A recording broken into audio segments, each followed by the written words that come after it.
Vamos lá trabalhar, começar aí a nossa primeira sessão virtual, nosso primeiro vídeo sobre educação à distância. Tô gravando na minha casa, criança em casa, cachorro, marido, vida normal. Eu não vou ficar aqui controlando conversinha da meninada, pedindo silêncio. Então, peço desculpas se por acaso vocês ouvirem alguma conversinha aí, não é? Eu não vou ficar controlando isso, tá? Vida normal aqui, até dá um pouco mais de charme para a nossa conversa, tá bom? Nossa conversa de hoje vai ser sobre educação à distância e a minha intenção é trabalharmos 2 pontos basicamente. A história da educação à distância, breve história, ninguém precisa ficar com medo, já suspirando, pensando que trem chato, não. Uma breve história. E também nós vamos tentar fazer uma conceituação, né? Tentar entender o que de fato é educação à distância, tá bem? Sobre a história da educação à distância, a primeira coisa que eu tenho que dizer para vocês é o seguinte: a educação à distância não é nada moderna, tá? Tem um povo que acha assim super moderno, dizer, eu tô matriculada num curso à distância, né? Acha que tá fazendo uma coisa mega moderna. E não é, Não é nada moderno.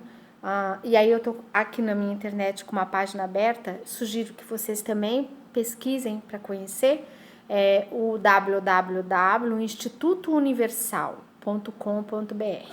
É o Instituto Universal Brasileiro, e aqui já de cara tá dizendo, desde 1941. Para quem não sabe do que é que eu tô falando, eu imagino que pode ser que algumas pessoas nunca tenham ouvido falar. O Instituto Universal Brasileiro, ele era responsável, e ainda é, por formação, né, à distância. E em 1941, quando não existia... O que existia em 1941, gente? Tinha rádio, tinha cinema, mas nem tinha televisão, nada. Muito menos internet, né? Como é que eles faziam, então, os cursos de formação à distância? Carta, correspondência, tá? Eram cursos por correspondência. Hoje em dia, às vezes, as pessoas dizem assim, nossa, você faz isso tão mal, por acaso você fez um curso foi de correspondência, né? Como se isso fosse uma coisa ruim. O que eu posso dizer para vocês é o seguinte, o tal do Instituto Universal Brasileiro existe desde 1941. Vocês acham que ele é ruim, né? Eu acho que a eficácia dele está mais do que comprovada, confirmada, né?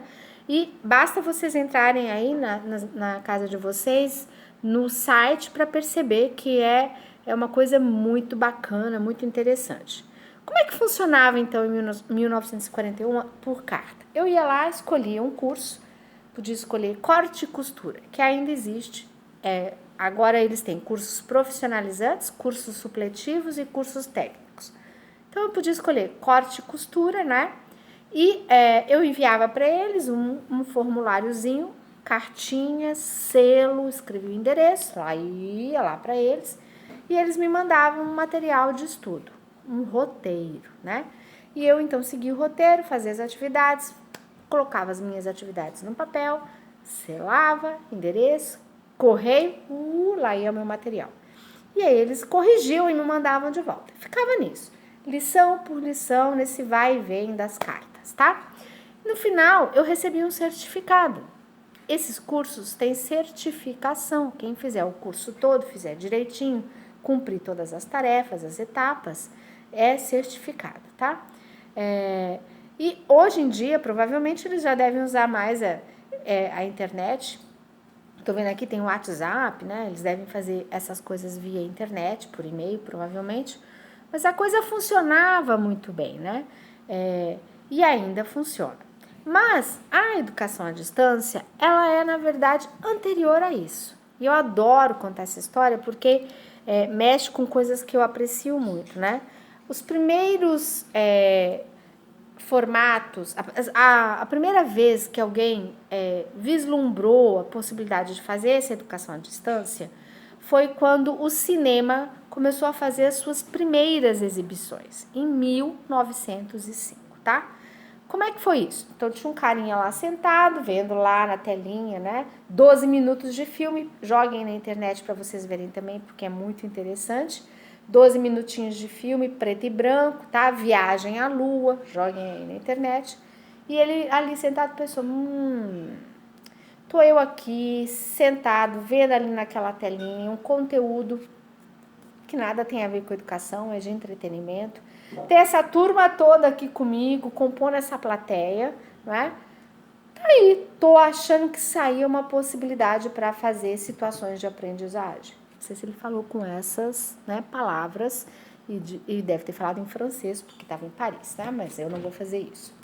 E ele falou, opa, isso aí dá para virar uma coisa interessante de aprendizagem. Olha só, aquela telinha, em vez de ser entretenimento, um conteúdo educativo, para mim e para todo mundo que está aqui nessa plateia. Foi a primeira piscadinha que a educação deu para as tecnologias, tá? Mas não rolou, não teve clima, tá? Embora os educadores tenham pensado nisso com muito interesse, né? Ficaram muito, né, enamorados da ideia, não deu certo, né?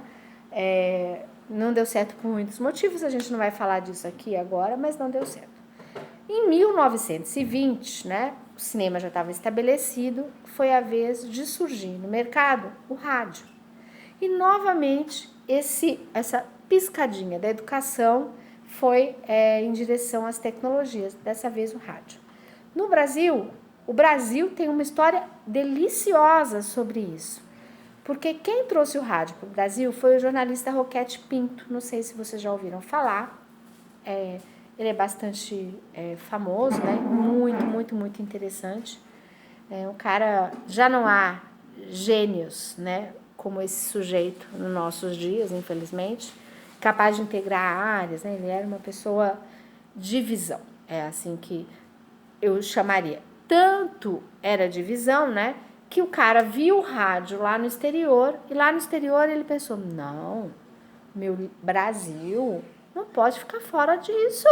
O mundo inteiro vai ter essa tecnologia, eu também quero que o Brasil tenha. E ele fez isso aqui para trazer para o Brasil o rádio. E trouxe em 1920. A gente nem ficou esperando tipo uma década para ter acesso. Não. A coisa estava lá, novidade, pipocando na Europa, pipocando aqui, acolá, já estava pipocando aqui também. Só que o Roquete Pinto, qual que foi a grande sacada dele? Ele disse assim, o rádio no Brasil vai ter obrigatoriamente caráter educativo. Nós só vamos transmitir no rádio palestras, conferências, música clássica, né, recitais de poesia e coisas do gênero. O cara, na sua ingenuidade, né, achou que isso ia ser um estrondo, assim, ele achou que ia ser o máximo. Infelizmente as coisas correram muito mal, logo outras emissoras de rádio, o Roquete Pinto pôs a Rádio Nacional, infelizmente outras emissoras de rádio acabaram aparecendo, infelizmente não, é a história, uma história bonita também, com programas que não tinham nada a ver com os programas que o Roquete Pinto tentava, né, trazer para a população, levar para a população, e os outros tinham rádio, novela de rádio, programas, né, ao vivo com pessoas cantando, né, programas de auditório. Então ele acabou, pouco a pouco, ele vendeu a Rádio Nacional, né, e ele percebeu que a coisa não ia ser como ele tinha sonhado, né. Paciência. Então esse é o cenário que eu apresento para vocês do surgimento da educação à distância no nosso país, tá? Então lá tem o cinema, que é mais no mundo, né, a rádio, o Instituto Universal Brasileiro.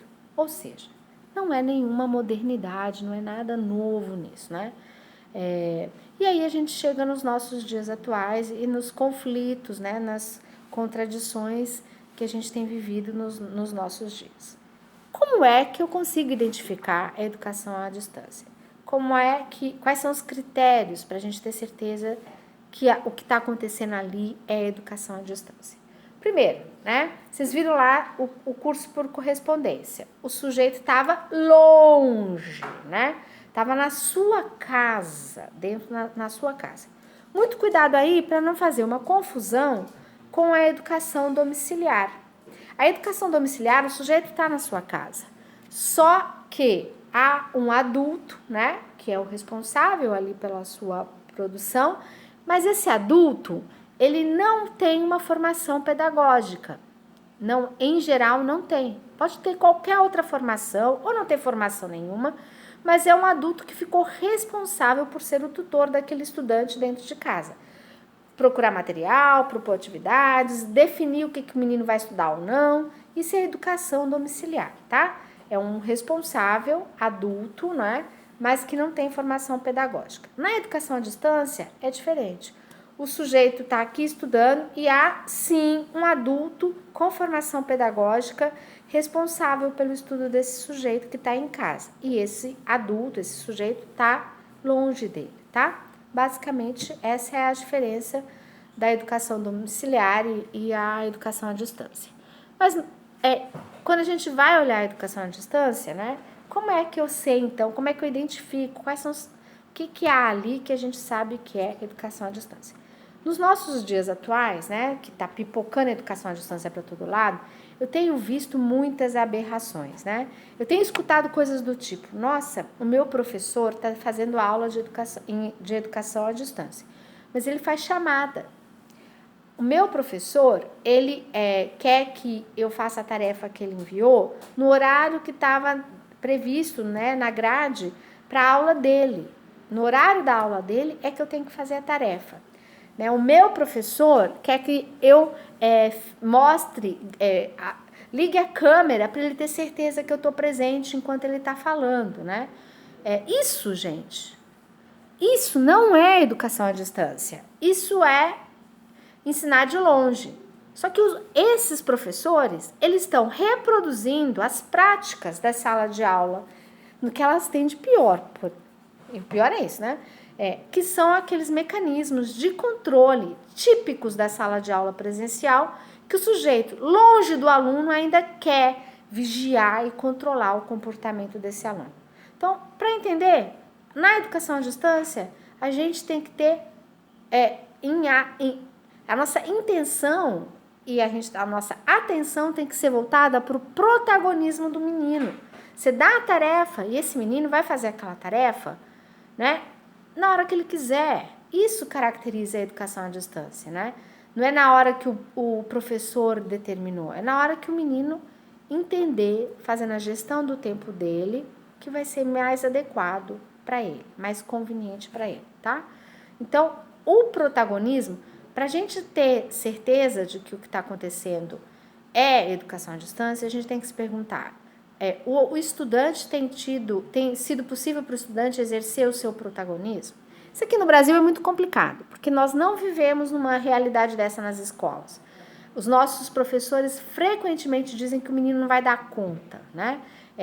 Nosso país é um país em que, na educação à distância, ainda existem muitos tutores, que é gente que encontra online com o menino para dar, é assim, é assado. Enquanto em outros países, a figura do tutor tem sido cada vez menos frequente ou completamente ausente. Mas é preciso investir no protagonismo dos alunos, tá? Além disso, na educação à distância, a gente prepara um pacote de conteúdos para o aluno. A gente garimpa, né? A gente pode ter vídeos de outros sujeitos, né? A gente pode garimpar, encontrar vídeos que foram feitos por outras pessoas e incluir nesse nosso pacote de conteúdo. Ou a gente pode a gente mesmo fazer vídeos, não é? E então propor, colocar os nossos vídeos nesses pacotes, mas a gente faz essa garimpagem. Tudo que a gente acha que pode ser importante na formação dos nossos estudantes, tá? Feito esse pacote, a gente, toma, meu filho, agora é com você. Daí vem a ideia do protagonismo. Quando você vai acessar esse pacote, é com você, tá, sujeitinho? É aqui, vê aí. Faz quando você achar melhor, desde que faça, né? Então, é uma relação que não é de controle, é de confiança. E eu aposto que o meu aluno vai dar conta, ele vai ser protagonista e vai acessar esse pacote. Junto desse pacote, eu também tenho uma coisa que eu envio, que são provocações. Eu estou chamando de provocações, mas são os exercícios, as atividades que vão dialogar com o pacote que eu preparei. E é um cutucão que você dá no aluno, você já viu isso? E pensou e levou em conta, né? Para ele, então, pensar sobre o pacote que você passou para ele. esse aluno em geral vai ter que produzir alguma coisa e enviar para esse professor, não é? Esse professor, então, devolve, que é muito diferente da sala de aula presencial, que a gente vê um monte de professor que faz assim, centenas de questionários e o menino nunca vê o que o professor pensa sobre as respostas que ele deu no questionário, né? Ficam lá esquecidos, amontoada, pilha, né? Só para ter certeza que o outro tá fazendo o que eu mando, né? Na educação à distância, a gente não precisa trabalhar dessa maneira e tem que fazer a devolutiva. Perceberam que é muito mais trabalhoso fazer qualquer coisa de educação à distância, né? É possível também, eu falei dos pacotes, tal, fechado, dos vídeos, eventualmente ter fóruns, né? Que são encontros ao mesmo tempo, né? Online com os alunos. Podem ser videoaulas, né? Que tá todo mundo ali, ou só com som, ou pode ser fórum escrito, não é? As pessoas conversam ali, põem perguntas e tal, que é muito interessante também para o professor e para os alunos todos que estão inscritos naquela disciplina, né? Mas o que é que eu quero que vocês guardem disso tudo que eu falei? A educação à distância, estão lembrados lá no curso por correspondência que tinha um roteiro? Na educação à distância a gente tem que ter esse roteiro também, tá? É uma coisa que é roteirizada. O roteiro 1 tem que conversar com o roteiro 2, porque as lições, né? No final a gente tem lá não sei quantos roteiros nas lições, e tudo isso atende àquilo que eu planejei para um determinado conteúdo. Roteiro por roteiro, lição por lição. Tem essa visão geral. O cara que pensou esse formato, né, esses conteúdos, tem uma visão geral. No final, o menino vai saber isso. Para cada roteiro, a gente tem intenções pedagógicas e depois tem uma intenção pedagógica maior quando o menino completar essas lições. É preciso ter um roteiro. Estou olhando aqui a minha colinha, né? A questão dos prazos não tem a ver com a hora que o menino vai ter que ver o filme, né? Mas, eventualmente, a única coisa temporal que se estabelece tudo isso tem que ser feito até o dia tal. Você tem que me entregar as coisas, ter visto as coisas até o dia tal, tá? Então, o roteiro, você ter isso aí já na sua cabeça todo trabalhado e incentivar o protagonismo dos alunos. Se você não tiver isso acontecendo, né? O que você tem não é educação à distância. O que você tem uma reprodução mambembe, né, daquela aula que você dá presencialmente. Faz sentido numa aula de educação à distância o cara tá escrevendo no quadro, né, em tempo real? Não, isso é uma aula de longe, gente, não é uma aula de educação à distância, né? Então, é preciso ter muita atenção quanto a isso. Hoje eu vou falar só sobre isso, a caracterização, a breve história e a caracterização. Se precisar, vocês voltem, né, para fazer aí o resumo, mas basicamente é isso. No próximo vídeo, outros conteúdos vêm sobre educação à distância, tá bem? Até mais, então, até o próximo vídeo e vamos lá!